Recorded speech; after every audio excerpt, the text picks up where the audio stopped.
ஒரு அழகான இளைஞன் விவசாயி ஒருவனின் மகளை திருமணம் செய்ய விரும்பி அவனிடம் சென்று அனுமதி கேட்டான்.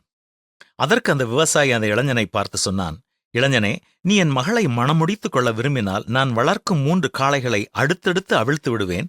அதில் ஏதாவது ஒன்றின் வாலை நீ தொட்டால் போதும், என் மகளை மணமுடிக்க சம்மதிக்கிறேன் என்று சொல்ல அவனும் அதற்கு ஒத்துக்கொண்டான். மாடுகள் அடைக்கப்பட்டிருந்த தொழுவத்தினுடைய கதவு திறக்கப்பட்டது. முதலில் ஒரு மாடு வந்தது. மிகவும் முரட்டுத்தனமான தோற்றம் கொண்ட அந்த மாடு சீறியபடி பாய்ந்து வந்தது. அதை பார்த்த இளைஞன் வாலை பிடிக்க தயங்கி அடுத்த மாட்டை பார்க்கலாம் என்று விட்டுவிட்டான். சிறிது நேரத்தில் அதைவிட பெரிய மாடு வெளியே ஓடி வந்தது. பார்க்கவே பயங்கரமான தோற்றம். அவனை முட்டி மோதி கொல்வதற்காக கடும் வேகத்துடன் ஓடி வந்தது.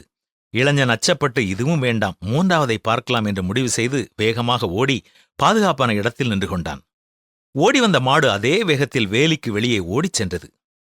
3வது முறையாக கதவு திறக்கப்பட அப்போது வெளியே வந்த மாட்டை பார்த்து இளைஞன் முகத்தில் புன்சிரிப்பு வந்தது. அவன் வாழ்க்கையில் பார்த்ததில் இதுவே மிகவும் பலவீனமான மாடு. எலும்பும் தோலுமாக பார்ப்பதற்கே பரிதாபமாக ஓட முடியாமல் ஓடி வந்தது. இந்த மாட்டை விடக்கூடாது, இதைத்தான் நான் பிடிக்க வேண்டும் என்று தீர்மானித்து அதனுடைய வாலை தொட தயாராக இருந்தான். மாடு அருகில் வந்ததும் ஒரு தாவு தாவி மாட்டினுடைய வாலை தொடப்போனான்.